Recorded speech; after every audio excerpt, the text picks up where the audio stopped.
चलो मेरे प्यारे बच्चों, फिर से आप तैयार हो जाओ बिहार बोर्ड में 70 में 70 नंबर लाने के लिए। ठीक है, तो चलिए हम आज का टॉपिक स्टार्ट करते हैं। हमारा आज का टॉपिक है, हम आपको एक बार रिव्यू दे देंगे बिहार बोर्ड में, इससे जो है आपका शॉर्ट क्वेश्चन आता है। हमारा टॉपिक आज है क्रांति कोण, क्रिटिकल एंगल, पूर्ण आंतरिक परावर्तन, टोटल इंटरनल रिफ्लेक्शन, और हमारा जो टॉपिक है प्रकाश का प्रकीर्णन, स्कैटरिंग ऑफ लाइट। हम आज जानेंगे क्रांति कोण क्या होता है, क्रांति कोण के बाद हम जानेंगे कि पूर्ण आंतरिक परावर्तन क्या होता है, पूर्ण आंतरिक परावर्तन के कारण कौन कौन सी घटनाएं होती है, उसके बाद हम जानेंगे कि प्रकाश का प्रकीर्णन क्या होता है। ठीक है, तो चलो हम वन बाय वन टॉपिक को नोट करते हैं। आप आंसर को अच्छी तरह से नोट कीजिएगा। तो हमारा सबसे पहला टॉपिक है क्रांति कोण, क्रिटिकल एंगल। ठीक है, चलिए क्रांति कोण को नोट कीजिए कि क्रांति कोण का डेफिनेशन क्या है। ठीक है, देखो वह न्यूनतम कोण जिस पर प्रकाश का पूर्ण आंतरिक परावर्तन होता है, वह न्यूनतम कोण जिस पर प्रकाश का पूर्ण आंतरिक परावर्तन होता है, हम उसे क्रांति कोण कहते हैं। ठीक है, क्रिटिकल एंगल कहते हैं। इसे हम थीटा सी से सूचित करते हैं क्रांति कोण को। थीटा सी बराबर क्या होता है, साइन इनवर्स 1/μ फॉर्मूला होता है। क्रांति कोण का जो फॉर्मूला है थीटा सी बराबर साइन इनवर्स 1/μ होता है। आप न्यूमेरिकल बनाते समय ध्यान देंगे, अगर किसी न्यूमेरिकल में आपका क्रांति कोण पूछा जाता है तो वहां पे म्यू का जो वैल्यू है वो μ1/μ2 देंगे। कुछ विद्यार्थी क्या करते हैं कि म्यू का वैल्यू जो है μ2/μ1 रख देते हैं और उनका आंसर अपोजिट आ जाता है। तो यहाँ म्यू का वैल्यू जो होता है μ1/μ2 होता है। अगर 2 मार्क्स का आपका क्वेश्चन आता है तो जो मैंने क्रांति कोण का डेफिनेशन लिखा उसके बाद इस फार्मूला के बाद ये लिख लेना है। ठीक है, आपको मैं बता दूं कि ये जो क्रांति कोण है इससे रिलेटेड आपका एग्जाम में ऑब्जेक्टिव भी पूछता है, इस पे आधारित ऑब्जेक्टिव भी पूछता है। तो आप ध्यान देंगे कि अगर आपका प्रश्न में एक आपका अपवर्तनांक किसी चीज का दिया हुआ है तब तो कोई टेंशन नहीं है, साइन इनवर्स 1/μ आप रख दीजिए। ठीक है, उस पदार्थ का अपवर्तनांक यहाँ पर डाल दीजिए। लेकिन अगर आपको 2 का अपवर्तनांक दिया हुआ है तब आप कंफ्यूज होते हैं कि सर हम कौन सा अपवर्तनांक को यहाँ रखेंगे। मेरे दोस्त आपको टेंशन नहीं लेना है, वहां पे म्यू बराबर μ1/μ2 को आपको लागू करना है। अब यहाँ सोच रहे होंगे कि सर μ1 हम किसे कहेंगे और μ2 किसे कहेंगे, तो ये प्रश्न में आपको देख लेना है, प्रश्न में आपको देख लेना है प्रकाश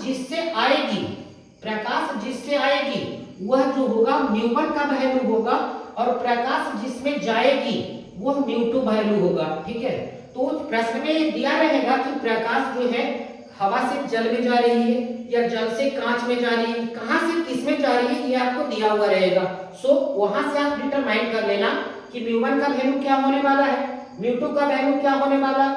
सो आप क्रांति कोण से रिलेटेड आपके एग्जाम में कोई भी प्रश्न नहीं छूटेंगे। ठीक है, चलो आफ्टर दैट अब हम डिस्कस करने जा रहे हैं पूर्ण आंतरिक परावर्तन। क्या है टॉपिक हमारा, पूर्ण आंतरिक परावर्तन, इंग्लिश में इसे बोलते हैं टोटल इंटरनल रिफ्लेक्शन।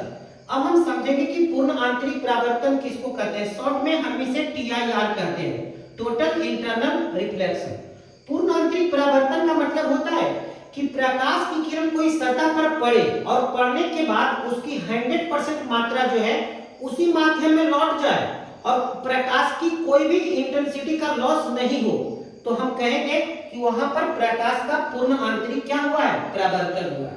जैसा कि मेरे दोस्त आप लोग जानते होंगे, जब कोई प्रकाश की किरण किसी सतह पर पड़ती है ना तो वहां सतह के साथ 3 प्रकार की घटनाएं घटती है। पहला घटना होता है प्रकाश का प्रवर्तन, दूसरा प्रकाश का अपवर्तन और तीसरा प्रकाश का अवशोषण। ठीक है, लेकिन यहाँ पर आपको कहा गया है कि आपको कुछ वैसा करना है जिसमें प्रकाश का पूर्ण आंतरिक परावर्तन हो, पूरा का पूरा मात्रा ही आपका क्या हो, परावर्तन होना चाहिए, यानी कि यहाँ पे अपवर्तन नहीं होना चाहिए और अवशोषण अगर हो तो थोड़ी मात्रा में हो। ठीक है, तो इस घटना को हम पूर्ण आंतरिक परावर्तन कहेंगे। चलिए इसका आंसर लिखते हैं, आप आंसर लिख लीजिए। ठीक है, कि पूर्ण आंतरिक परावर्तन किसे कहा जाता है। ठीक है, लिखो, यदि प्रकाश के आपतित किरण का 100% मात्रा उसी माध्यम में लौट जाए, यदि प्रकाश के आपतित किरण का 100% मात्रा उसी माध्यम में लौट जाए और नो लॉस ऑफ इंटेंसिटी हो, तो प्रकाश की यह घटना प्रकाश का पूर्ण आंतरिक परावर्तन कहलाता है। तो प्रकाश की यह घटना प्रकाश का पूर्ण आंतरिक परावर्तन कहलाता है। ठीक है, इसके बाद आप फिगर बनाएंगे। इस फिगर में देखिए मैंने क्या किया है, ये हमारा सतह है। सतह जो है माध्यम को दो भागों में बांटने का काम करती है। यह जो माध्यम है हमारा माध्यम 1 है और ये जो हमारा है ये माध्यम 2 है। सतह जहां भी रहती है वो माध्यम को दो भागों में विभक्त करने का काम करती है। ठीक है, उसके बाद देखिए ये प्रकाश का किरण सतह पर पड़ा है, पड़ने के बाद ये इधर लौटी है जिसको परावर्तित प्रकाश कहते हैं, ये सतह को पार की है जिसको अपवर्तित प्रकाश कहते हैं। अकॉर्डिंग टू यहाँ जो हमारा टॉपिक है, टॉपिक के अनुसार से हमें कोई प्रकाश की किरण सतह को पार नहीं करना चाहिए। इसका मतलब जो पार भी कर रहा है उसको कुछ जुगाड़ लगा करके यहाँ से हमको उसी माध्यम में लौटा लेना है। ये जो है इसी को इस माध्यम में लौटा लेना है, यही आपका क्या होगा, पूर्ण आंतरिक परावर्तन होगा। अब दिमाग में एक बात चल रही होगी कि सर ऐसा हम क्या करें कि ये प्रकाश यहाँ इस सतह को पार नहीं करे और ये हमारा इसी माध्यम में लौट जाए। इसी घटना को तो हम पूर्ण आंतरिक परावर्तन कहते हैं और यह तब संभव होता है जब इस आपतन कोण का मान क्रांतिक कोण के मान के बराबर हो जाए। तो उस स्थिति में हम यह देखते हैं कि कोई भी प्रकाश की किरण सतह को पार नहीं कर रहा है, वो सारे के सारे प्रकाश की किरण जो है उसी माध्यम में लौट आ रहा है, माने ये शिफ्ट हो जाता है यहाँ पे। ठीक है, तो देखिए इसका डेफिनेशन में मैंने पहले लिखा दिया कि नो लॉस ऑफ इंटेंसिटी हो, माने जो प्रकाश की तीव्रता है, जो प्रकाश की तीव्रता उसमें कोई भी लॉस नहीं होनी चाहिए। अगर लॉस हो रही है दैट मींस वहां पे हमारा पूर्णांतरिक परावर्तन नहीं हो रहा है। तो चलिए यहां पर देखते हैं। तो अभी हमने क्या कहा कि इसको हमको, मेरा मूल पर्पस है यहां से इसको ऊपर कर लेना, यहां से माने अपवर्तित प्रकाश को खींच करके हम परावर्तित प्रकाश की जगह उसको शिफ्ट कर दें। तो ये कब होगा, ये तो कोई जानवर है नहीं कि जिसे हम रस्सी पगहा से बांध करके खींच लें। आखिर हम क्या करेंगे इसको खींचने के लिए, तो इसको खींचने के लिए हम क्या करते हैं कि आपतित प्रकाश को जो है ना धीरे धीरे हिला डुला करके देखते हैं कि वह कितना की डिग्री के कोण पर कोई प्रकाश सतह को पार नहीं करे, वो सारा का सारा लौट जाए। तो हम प्रयोग से ये देखते हैं कि यह तब संभव होता है जब आपतन कोण का मान जो है क्रांतिक कोण के मान के बराबर हो जाए। तब ये प्रकाश जो है अपवर्तित प्रकाश ये आपको रिफ्लेक्टेड प्रकाश माने परावर्तित प्रकाश के जगह पे शिफ्ट हो जाता है। दैट मींस आप यहाँ ध्यान दोगे कि यदि हम I बराबर थीटा सी करते हैं, यानी कि आपतन कोण का मान क्रांतिक कोण के मान के बराबर कर देते हैं, तो ये जो अपवर्तित प्रकाश है ये हमारा शिफ्ट होकर के परावर्तित प्रकाश के जगह पे चला आता है, जिससे हमको पता हो जाता है कि यहाँ पे पूर्ण आंतरिक परावर्तन हुआ है, क्योंकि कोई भी मात्रा सतह को पार नहीं किया है। जो कर भी रहा था उसको मैंने जुगाड़ लगा करके क्या किया है कि सेम मीडियम में रिटर्न कर लिया है। तो ये कब होगा, जब R बराबर क्या हो जाएगा 90। क्योंकि देखिए एक आपको आगे पढ़ने हैं थ्योरम कि आपतित प्रकाश परावर्तित प्रकाश और अपवर्तित प्रकाश एक दूसरे पर लंबवत होता है। तो अगर ये यहाँ पर शिफ्ट हो रहा है तो लंबवत है तो कितना डिग्री से शिफ्ट होगा, 90 डिग्री से। अब चलो देखते हैं यहाँ पर कॉन्सेप्ट निकालो। भाई यहाँ पर पहले से बताओ, जब ये प्रकाश सतह को पार कर रही थी तो यहाँ कौन सी घटना घट रही थी, तो यहाँ जवाब होगा सर प्रकाश का अपवर्तन। देख लो मेरे दोस्त, ये कॉन्सेप्ट आप देख लो कहां पे ये घटना लीक हो गई, प्रकाश का अपवर्तन। जहां भी देखना कि शुरू में इनिशियल के स्टेज में प्रकाश ने सतह पर पड़ा है और सतह को पार कर गया है, आप वहां पर कुछ मत सोचिए, आप लिख दीजिए प्रकाश का अपवर्तन। ठीक है, और जहां पे प्रकाश का अपवर्तन होगा वहां पे हमेशा आपको नीचे लिख दिया स्नेल का नियम, कि जहां पर प्रकाश का अपवर्तन होता है सॉरी वहां पे स्नेल का नियम लगता है। और स्नेल का नियम है क्या, sin I बटा sin R बराबर μ2 बटा μ1। चूंकि न्यू बराबर हमको यहाँ μ1 बटा μ2 रखना है, तो आगे देखते हैं sin के जगह sin I आपतन कोण का मान देखिए कितना रखना है थीटा से, sin के जगह sin R के जगह कितना रखा गया है 90 डिग्री। और μ2 बटा μ1, जब म्यू बराबर μ1 बटा μ2 है, हमको μ2 बटा μ1 चाहिए, तो इसके नीचे अगर हम 1 लिख देंगे, ये अगर ऊपर जाएगा ये नीचे आएगा, ये भी ऊपर ये नीचे, तो μ2 बटा μ1 1 बटा μ हो जाएगा, वही 1 बटा μ लिखा गया। साइन थीटा सी का साइन थीटा सी, साइन 90 का वैल्यू होता है 1 से इसे डिवाइड देंगे कोई फर्क नहीं पड़ेगा, साइन थीटा सी बराबर आ गया 1 बटा μ। अब अगर हम थीटा सी बराबर निकालना चाहेंगे तो इस साइन जो है उस साइड जब जाएगा तो इनवर्स में जाता है, ठीक है।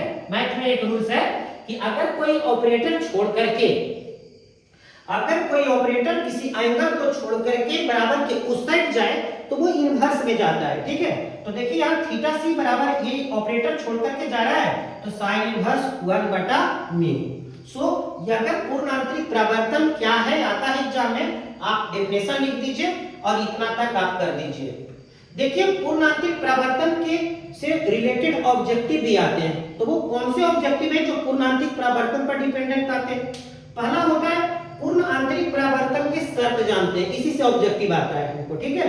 पूर्ण आंतरिक परावर्तन के शर्त, तो क्या पूर्ण आंतरिक परावर्तन सर सभी जगह पे होता है? नहीं मेरे दोस्त, पूर्ण आंतरिक परावर्तन सभी जगह पे नहीं होता है। इसके लिए सर्टेन कंडीशन है कि प्रकाश जो है ना, प्रकाश को सघन माध्यम से विरल माध्यम में आनी चाहिए। ऐसा नहीं होगा कि प्रकाश अगर विरल माध्यम से सघन में जाए और पूर्ण आंतरिक परावर्तन हो सकता है, कभी पॉसिबल नहीं है। नोट कर लीजिएगा, पूर्ण आंतरिक परावर्तन तभी और तभी संभव है जब प्रकाश जो है सघन माध्यम से कहां आ जाए, विरल माध्यम में आ जाए, ठीक है। First condition. दूसरी कंडीशन है कि पूर्ण आंतरिक परावर्तन तभी संभव है जब आपतन कोण का मान क्रांतिक कोण के मान से या तो बड़ा हो नहीं तो बराबर हो। याद रखिएगा, आपतन कोण का मान क्रांतिक कोण के मान से बड़ा हो नहीं तो बराबर हो, उस स्थिति में पूर्ण आंतरिक परावर्तन संभव है। ये ऑब्जेक्टिव में 2 बार पूछा जा चुका है, ठीक है। अब चलो मेरे दोस्त, यहां से क्या पूर्ण आंतरिक परावर्तन का सिर्फ डेफिनेशन ही बिहार बोर्ड पूछता है? तो जवाब है नहीं सर। पूर्ण आंतरिक परावर्तन के कारण जो होने वाली घटना है वह बिहार बोर्ड हमेशा पूछता रहा। अब हमारे दिमाग में एक प्रश्न उठना स्टार्ट हुआ, सर पूर्ण आंतरिक परावर्तन के कारण वह कौन कौन सी घटना है जिसे बिहार बोर्ड पूछता है?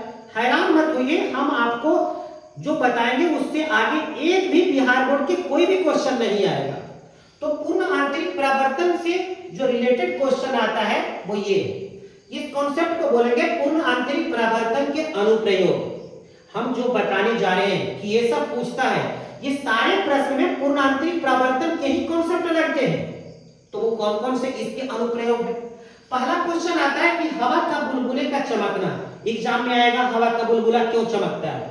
दूसरा आ जाएगा हीरे का चमकना, हीरा क्यों चमकता है। तीसरा आ जाएगा ऑप्टिकल फाइबर क्या है। चौथा माइलेज क्या है जिसको मरीचिका बोलते हैं। पांचवा लूमिंग क्या है जिसको त्रिस्निका बोलते हैं। ये 5 में से बिहार बोर्ड हमेशा एक क्वेश्चन को हमेशा पूछता रहा है। तो चलिए हम इसके आंसर को लिख लेते हैं और बहुत ही अच्छे तरह से बता देते हैं, ठीक है, कि आखिर ये सब घटनाएं कैसे होती है। देखो बेटा, हम सबसे पहले डिस्कस करने जा रहे हैं हवा के बुलबुले का चमकना।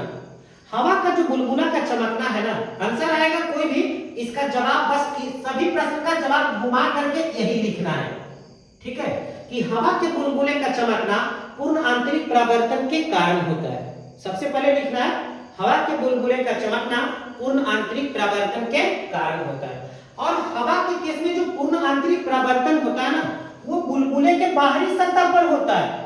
बुलबुले के कहां होता है? बाहरी सतह पर होता है, उसके आंतरिक सतह पे नहीं होता है। आप देखते होंगे जब कोई आप बर्तन में पानी को लेकर के उसमें सर्फ को डालते हैं, फिर उसको हाथ से हिलाते हैं तो उसपे बुलबुला फॉर्म होता है। और अगर धूप में आप कोई कपड़ा साफ कर रहे हैं तो देखिएगा वो बुलबुला आपका लाल हरा पीला चमकता है। तो वो जो चमकता है वो किसके कारण चमकता है? पूर्ण आंतरिक परावर्तन के कारण चमकता है।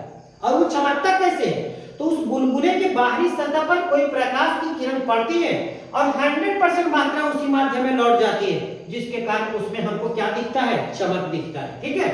तो आप याद रखेंगे कि हवा के बुलबुले का चमकना पूर्ण आंतरिक परावर्तन के कारण होता है और यह पूर्ण आंतरिक परावर्तन जो होता है बुलबुले के बाहरी सतह पर होता है, ठीक है। और लिखना है उसमें कि इस स्थिति में माने हवा के बुलबुले के चमकने की स्थिति में आपतन कोण का मान जो है क्रांतिक कोण के मान से क्या होता है, अधिक होता है। उसके बाद आपको ये दर्शा देना है कि हवा के बुलबुले का जब चमकना होता है वहां पे क्रांतिक कोण का मान 49 डिग्री होता है। ये आपका स्पेसिफिक आंसर हो गया, ठीक है। तो आप अगर चाह रहे हैं कि आंसर को नोट कर रहे हैं, आपको भी नहीं हुआ तो लिखिए हवा के बुलबुले का चमकना, हवा के बुलबुले का चमकना पूर्ण आंतरिक परावर्तन के कारण होता है। हवा के बुलबुले का चमकना पूर्ण आंतरिक परावर्तन के कारण होता है और यह पूर्ण आंतरिक परावर्तन बुलबुले के बाहरी सतह पर होता है। यह पूर्ण आंतरिक परावर्तन बुलबुले के बाहरी सतह पर होता है। इस स्थिति में आपतन कोण का मान, इस स्थिति में आपतन कोण का मान क्रांतिक कोण के मान से अधिक होता है। इस स्थिति में आपतन कोण का मान क्रांतिक कोण के मान से अधिक होता है, अर्थात 49 डिग्री होता है क्रांतिक कोण का मान। चलो बेटा अब हमारा सेकेंड क्वेश्चन हम देखते हैं कि हीरे का चमकना। चलो बेटा इसका भी आंसर लिखेंगे, सेम आंसर है, सिर्फ थोड़ी सी डिफरेंसेस है।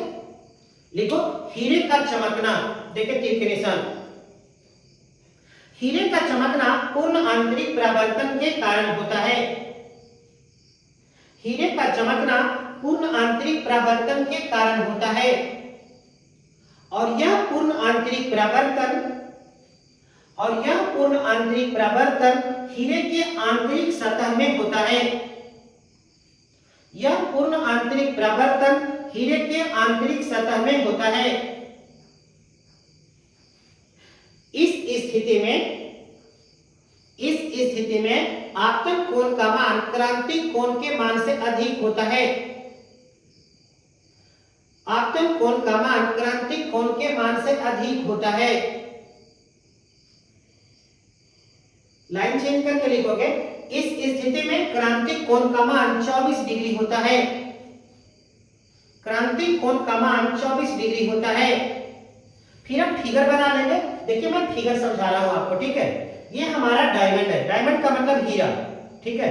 यह कांच के टाइप का होता है। देखिए यहाँ पर जो बता रहे हैं फिगर बनाते समय बहुत ध्यान देना है आपको। देखिए कोई प्रकाश की किरण इस हीरे के सतह पे पड़ा है। प्रकाश की किरण, ध्यान से देखिएगा, बहुत सारी कॉन्सेप्ट क्लियर हो जाएगी आपको। ये प्रकाश की किरण हीरे के सतह पर पड़ा है, ठीक है। मैंने आपको पहले कहा था प्रकाश जहां भी किसी सतह पर पड़े तो सबसे पहले वहां नॉर्मल बना दो। देखो मैंने इस सतह पे नॉर्मल खींच दिया। नॉर्मल जो होता है वो सतह पर 90 डिग्री के साथ खींच देना है। इस प्रकाश के किरण को जाना चाहिए था कैसे, सीधा, इस हीरे में भी। लेकिन मैंने क्या देखा कि ये जो है अभिलंब की ओर मुड़ गया है। अब यहाँ मैटर ये आता है कि अभिलंब की ओर सर मुड़ा क्यों ये? तो मेरे दोस्त आप देखिए यहाँ ध्यान से, हीरा के बाहर क्या है बेटा जी, हवा, और हवा का अपवर्तनांक म्यू बराबर क्या होता है बेटा जी, 1। बेटा ये हीरा बना किसका होता है बेटा जी, कांच का। कांच का अपवर्तनांक होता कितना है भाई, 4/3, दैट इज 1.33। आप खुद देखो बेटा, बाहर वाले माध्यम का अपवर्तनांक कम है, इस वाले माध्यम का अपवर्तनांक ज्यादा है। यानी कि बाहर वाली माध्यम कौन सा है बेटा जी, विरल माध्यम है। अंदर वाली माध्यम जो है वो कौन सा है बेटा जी, सघन माध्यम है।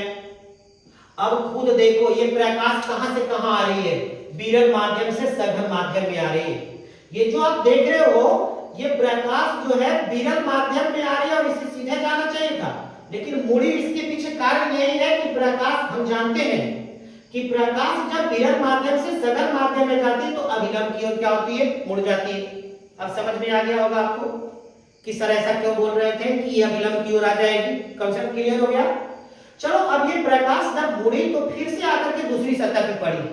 अब दूसरी सतह पे पड़ी तो यहाँ पड़ने के बाद टोटल अमाउंट लौट गई, यहाँ पार क्यों नहीं हुई सतह को?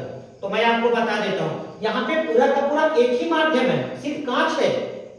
यहाँ पे कांच है, अंदर में ऐसा नहीं है कि कम से ज्यादा में जा रही है, ज्यादा से कम में आ रही है। माध्यम यहाँ पार होने की बात नहीं है, यहाँ पर सेम मीडियम है, इसीलिए प्रकाश पड़ी और पूरा का पूरा माध्यम यहाँ लौट गया।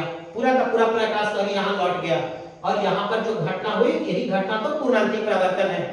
यही तो हम आंसर दिखाए थे कि हीरे का चमकना जो है हीरे के आंतरिक सतह में होता है। देखिए आप लोग यहाँ TIR कहाँ हो रहा है, टोटल इंटरनल रिफ्लेक्शन कहाँ हो रहा है, पूर्णांतरिक परावर्तन कहाँ हो रहा है, हीरे के अंदर आंतरिक सतह पे हो रहा है।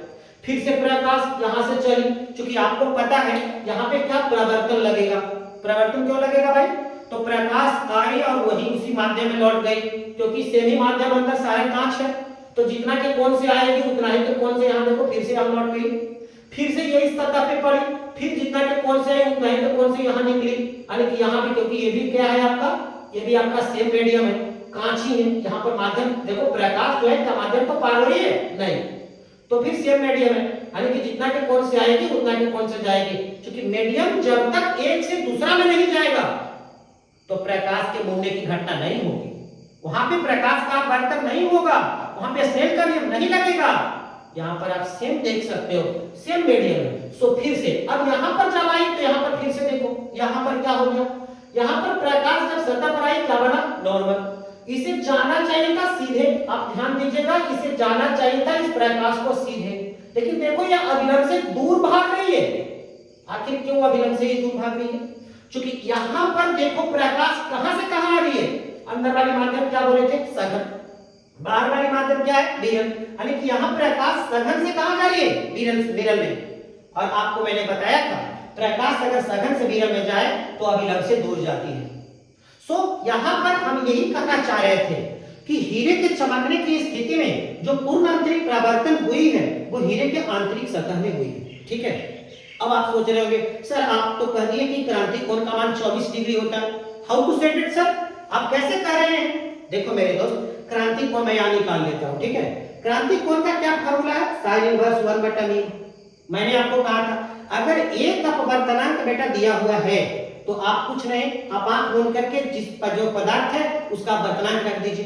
तो यहाँ पर कौन सा है, हीरा, हीरा के लिए अपवर्तनांक क्या होता है, तो भैया यहाँ पर ज्यादा ये आपका लिखा गया, यहाँ हीरा के लिए अपवर्तनांक बेटा होता है 2.42, और 1/2.42 करेंगे तो इसमें जो डिवाइड देकर के हमारा आएगा वो जो वैल्यू होगा बेटा जी, वो जो वैल्यू होगा हमारा वो साइन 24 डिग्री का होगा, वो दिया रहेगा आपको एग्जाम में, और साइन इनवर्स से साइन कैंसिल, आंसर कितना हो गया बेटा जी 24 डिग्री, यानी कि हीरे के चमकने की स्थिति में वहां पे जो क्रांतिक कोण होता है वो कितना होता है, 24 डिग्री होता है। नोट कर लीजिएगा, पहले से ये बच्चे गलत लिखा गए थे, ठीक है। आगे देखिएगा नेक्स्ट हमारा बेटा कि पूर्ण आंतरिक परावर्तन के कारण और कौन सी घटनाएं होती है, तो वो तीसरा घटना हम जो डिस्कस करने जा रहे हैं ऑप्टिकल फाइबर।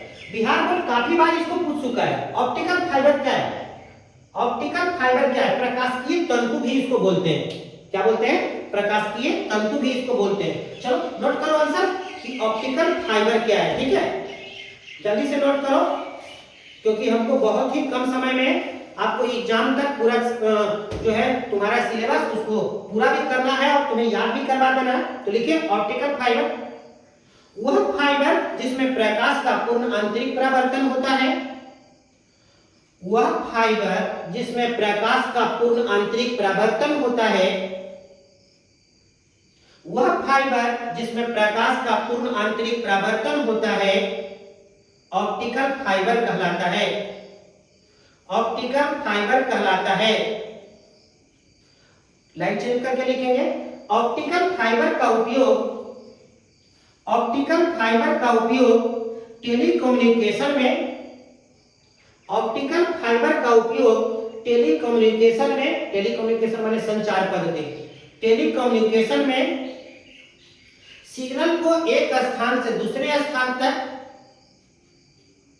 सिग्नल को एक स्थान से दूसरे स्थान तक भेजने में किया जाता है, भेजने में किया जाता है।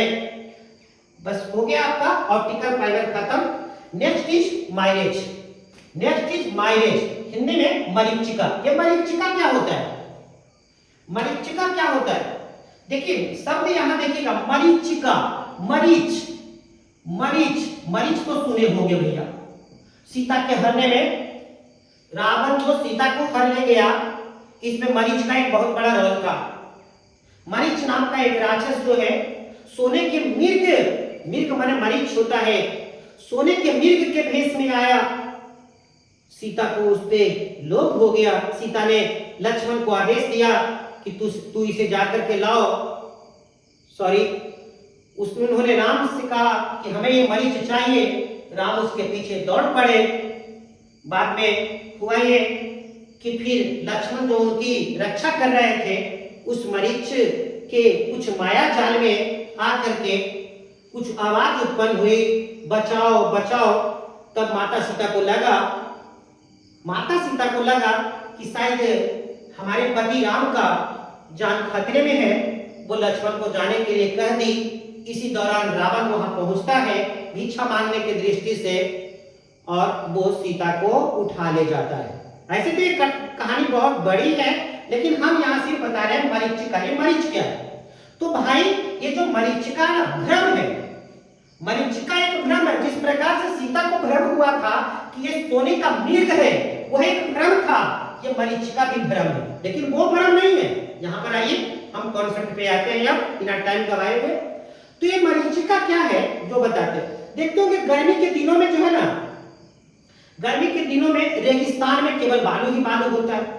जब प्रकाश की किरण उस बालू के कण पे पड़ता है तो बालू का कण क्या होता है, गर्म हो जाता है। और जब बालू का कण गर्म होता है तो वहां के समीपस्थ का जितना भी हवा है, वो हवा भी क्या होता है, गर्म हो जाता है। जबकि ऊपर वाला जो वातावरण है वो गर्म नहीं हो पाता है।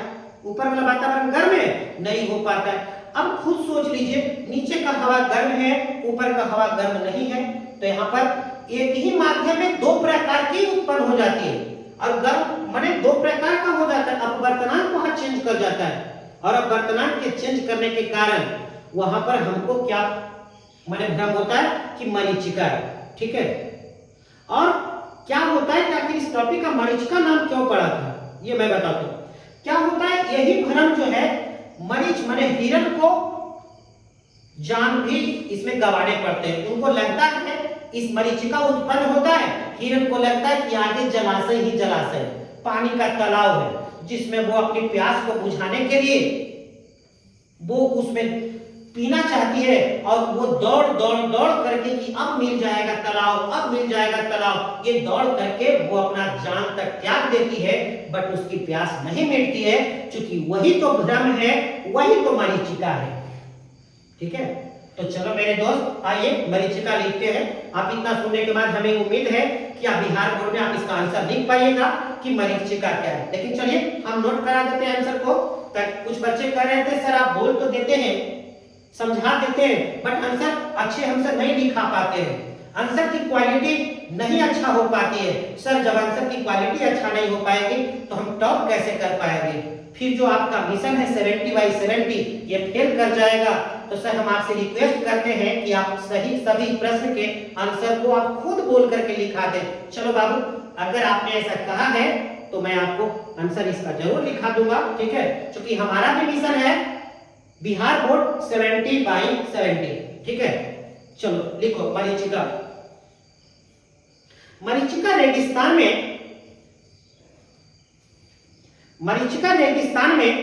पूर्ण आंतरिक परावर्तन के कारण होता है। मरीचिका रेगिस्तान में पूर्ण आंतरिक परावर्तन के कारण होता है। यह पृथ्वी के गर्म होने के कारण होता है। यह पृथ्वी के गर्म होने के कारण होता है। जब पृथ्वी गर्म हो जाती है, जब पृथ्वी गर्म हो जाती है तो पृथ्वी के समीप का हवा, तो पृथ्वी के समीप का हवा गर्म हो जाता है। पृथ्वी के समीप का हवा गर्म हो जाता है, जिससे हवा का अपवर्तनांक ऊपर, जिससे हवा का अपवर्तनांक ऊपर के सापेक्ष कम हो जाता है। हवा का अपवर्तनांक ऊपर के सापेक्ष कम हो जाता है, जिससे मरीचिका उत्पन्न होता है। जिससे मरीचिका उत्पन्न होता है। मरीचिका केवल सघन माध्यम में संभव है। मरीचिका केवल सघन माध्यम में संभव है। मरीचिका केवल सघन माध्यम में संभव है। मरीचिका एक प्रकार का भ्रम है। मरीचिका एक प्रकार का भ्रम है। रेगिस्तान में हिरण को यह भ्रम पैदा होता है। रेगिस्तान में हिरण को एक भ्रम पैदा होता है। रेगिस्तान में हिरण को एक भ्रम पैदा होता है कि आगे जलाशय ही जलाशय है। आगे जलाशय ही जलाशय है। वह अपने प्यास को बुझाने के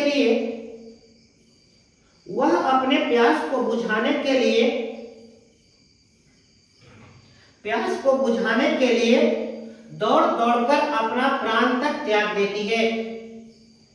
अपना प्राण तक त्याग देती है। यही भ्रम मरीचिका कहलाता है।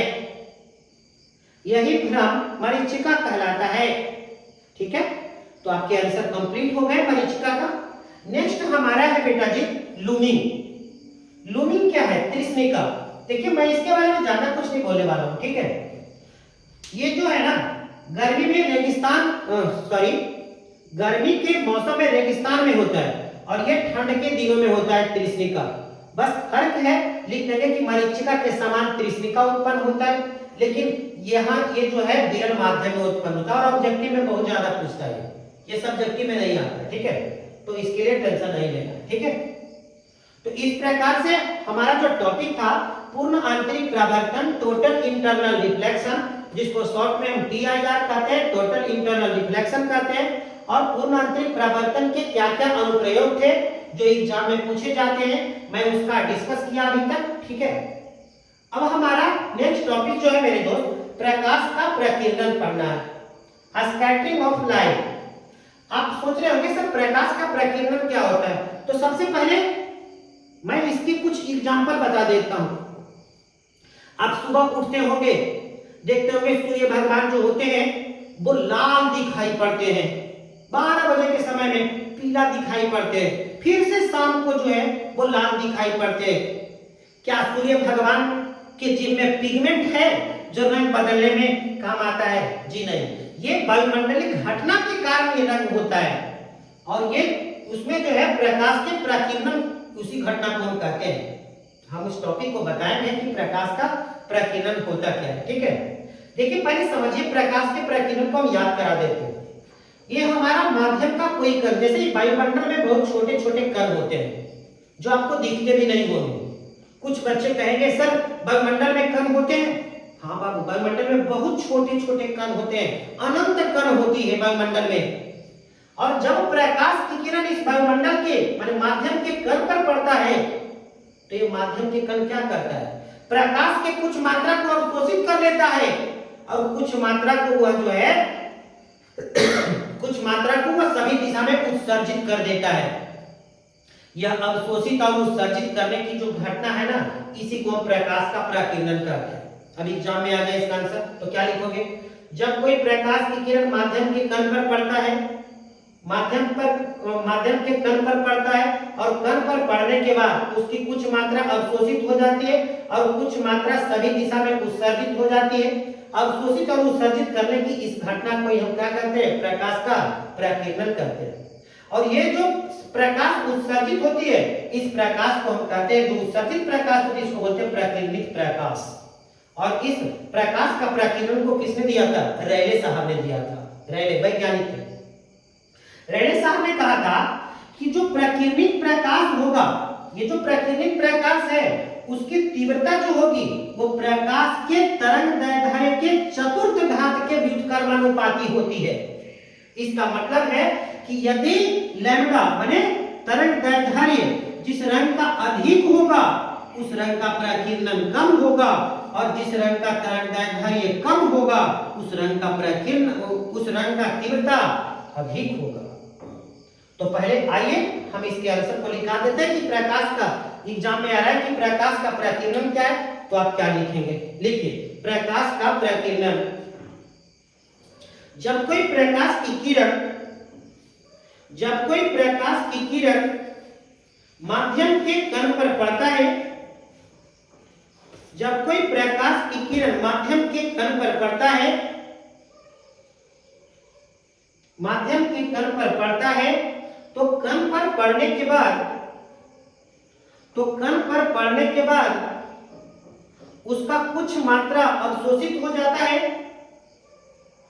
तो उसका कुछ मात्रा अवशोषित हो जाता है और कुछ मात्रा सभी दिशा में उत्सर्जित हो जाता है, सभी दिशा में उत्सर्जित हो जाता है। अवशोषित करने और उत्सर्जित करने की यह घटना, अवशोषित करने और उत्सर्जित करने की यह घटना, अवशोषित करने और उत्सर्जित करने की यह घटना प्रकाश का प्रकीर्णन कहलाता है।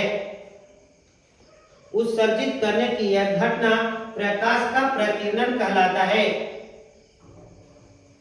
देखिए ऐसे तो प्रकाश के प्रकीर्णन बहुत सारे हैं कि दो प्रकार के होते हैं, हम इसमें ये चर्चा नहीं करेंगे, हमको बिहार बोर्ड में सिर्फ आंसर लिखना है, ठीक है।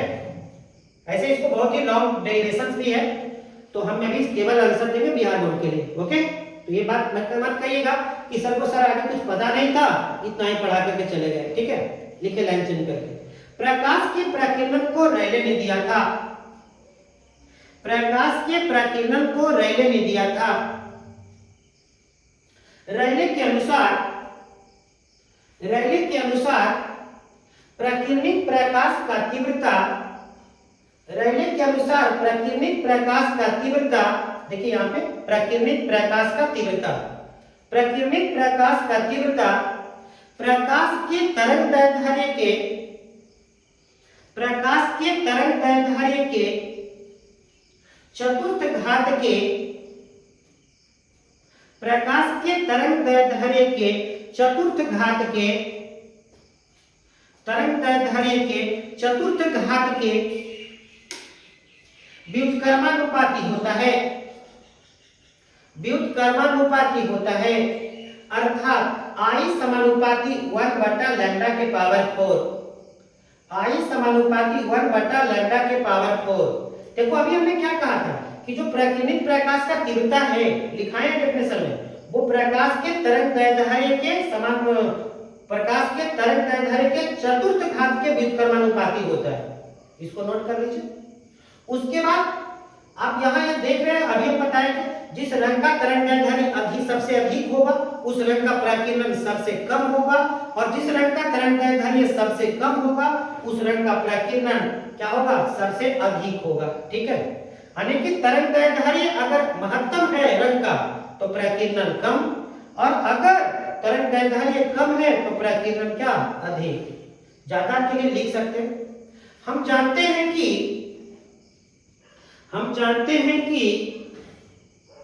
लाल रंग का तरंगदैर्ध्य सबसे अधिक होता है। हम जानते हैं कि लाल रंग का तरंगदैर्ध्य सबसे अधिक होता है। इसी कारण इस रंग का प्रकीर्णन सबसे कम होता है, इसी कारण इस रंग का प्रकीर्णन सबसे कम होता है, इसी कारण इस रंग का प्रकीर्णन सबसे कम होता है। और बैंगनी रंग का तरंगदैर्ध्य सबसे अधिक होता है, और बैंगनी रंग का तरंगदैर्ध्य सबसे कम होता है। यही कारण इस रंग का प्रकीर्णन सबसे अधिक होता है, इस रंग का प्रकीर्णन सबसे अधिक होता है। तो चलिए प्रकाश का प्रकीर्णन में ये काफी है आंसर, ठीक है। अब एग्जाम में आपको दो क्वेश्चन आता है इससे रिलेटेड, प्रकाश के प्रकीर्णन से रिलेटेड। पहला क्वेश्चन है कि सूर्योदय एवं सूर्यास्त के समय, सूर्योदय एवं सूर्यास्त के समय सूर्य की क्षितिज किरण लाल क्यों दिखाई देता है। और दूसरा प्रश्न हमारा आता है कि आकाश का रंग नीला क्यों दिखाई देता है, ठीक है। तो चलिए आंसर लिखिए, पहला क्वेश्चन पहले लिख लीजिए। सूर्योदय एवं सूर्यास्त के समय, सूर्योदय एवं सूर्यास्त के समय सूर्य की क्षितिज किरण लाल दिखाई पड़ता है क्यों, सूर्य की क्षितिज किरण लाल दिखाई पड़ता है क्यों। आंसर में लिखिएगा। सूर्योदय एवं सूर्यास्त के समय, सूर्योदय एवं सूर्यास्त के समय, सूर्योदय एवं सूर्यास्त के समय सूर्य के क्षितिज किरणों को, सूर्य के क्षितिज किरणों को वायुमंडल में अधिक दूरी तय कर, वायुमंडल में अधिक दूरी तय कर पृथ्वी तक पहुंचना पड़ता है। वायुमंडल में अधिक दूरी तय कर पृथ्वी तक पहुंचना पड़ता है, पृथ्वी तक पहुंचना पड़ता है। इस क्रिया के दौरान, इस क्रिया के दौरान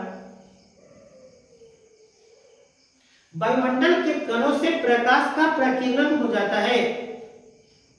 इस क्रिया के दौरान वायुमंडल के कणों से प्रकाश का प्रकीर्णन हो जाता है। वायुमंडल के कणों से प्रकाश का प्रकीर्णन हो जाता है। और हम जानते हैं कि,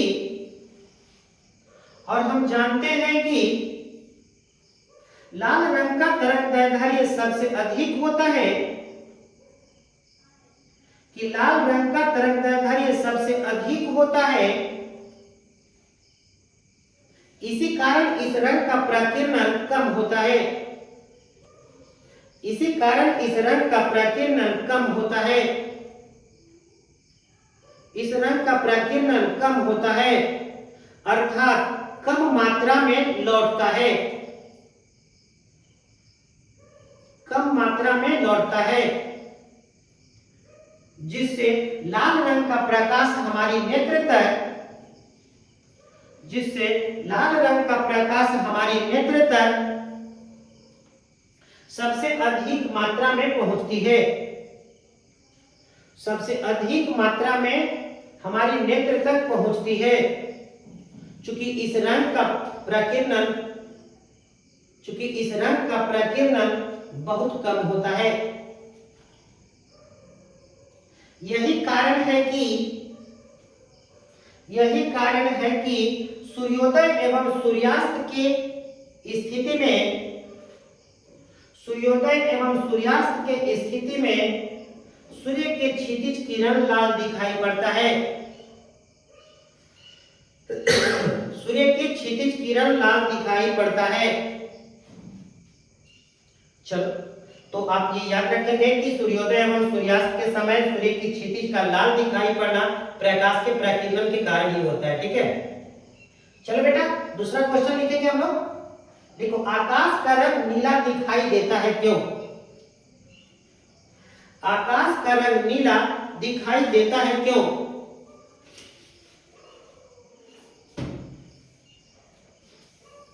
देखिए आंसर में, आकाश का रंग नीला,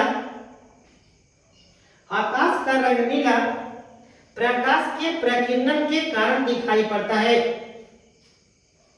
आकाश का रंग नीला प्रकाश के प्रकीर्णन के कारण दिखाई पड़ता है।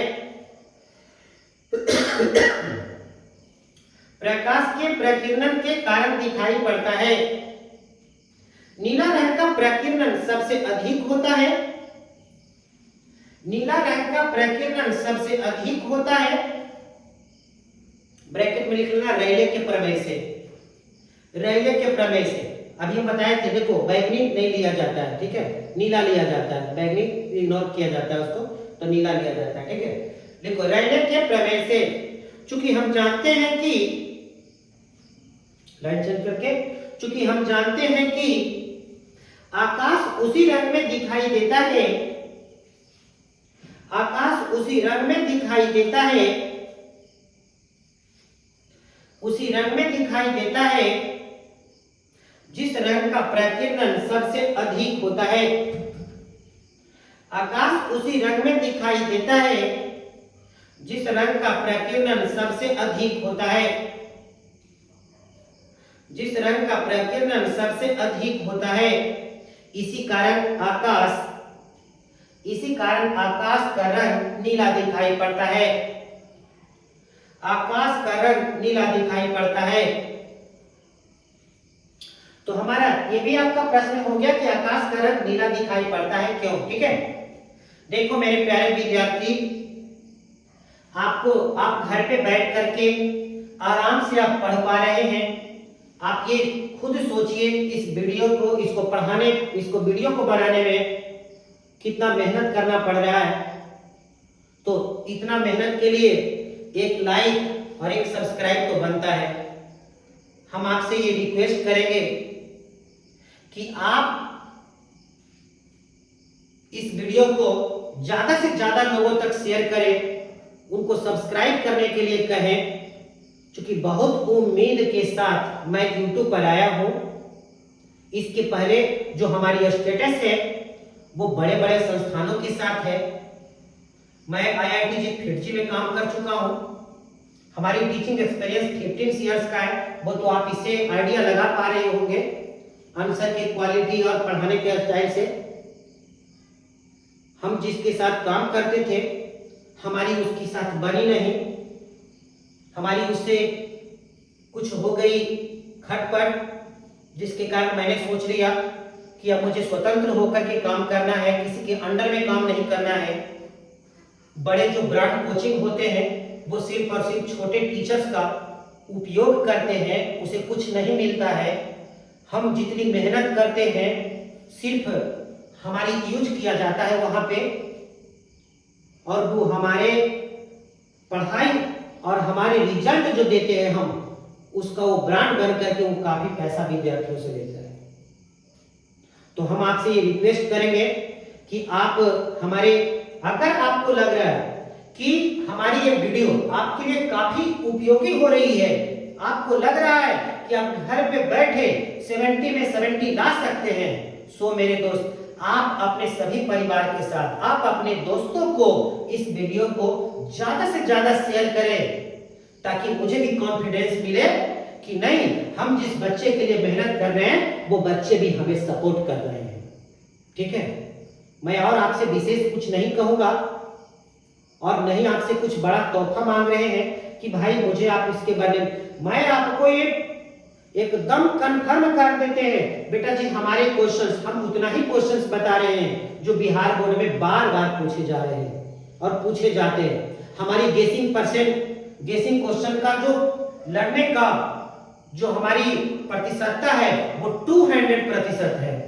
एग्जाम के बाद आप खुद ये देख लोगे कि हमारी क्वेश्चंस हम जो कर लिखते हैं वो कब तक का एग्जाम में आता है मेरे दोस्त। और ये तब तो आपको लगेगा, मैं वो सारी क्वेश्चंस बता दूंगा, इसके बाद आप कोई गेस पेपर फॉलो करना, सारे क्वेश्चन मेरे मिलेंगे, कोई क्वेश्चन बैंक फॉलो करना, मेरे सारे क्वेश्चंस मिलेंगे, और इसमें जो आंसर की क्वालिटी होगी ना मेरे दोस्त, वो आपको गेस पेपर में नहीं मिलेगा, वो आपको किसी बुक में नहीं मिलेगा।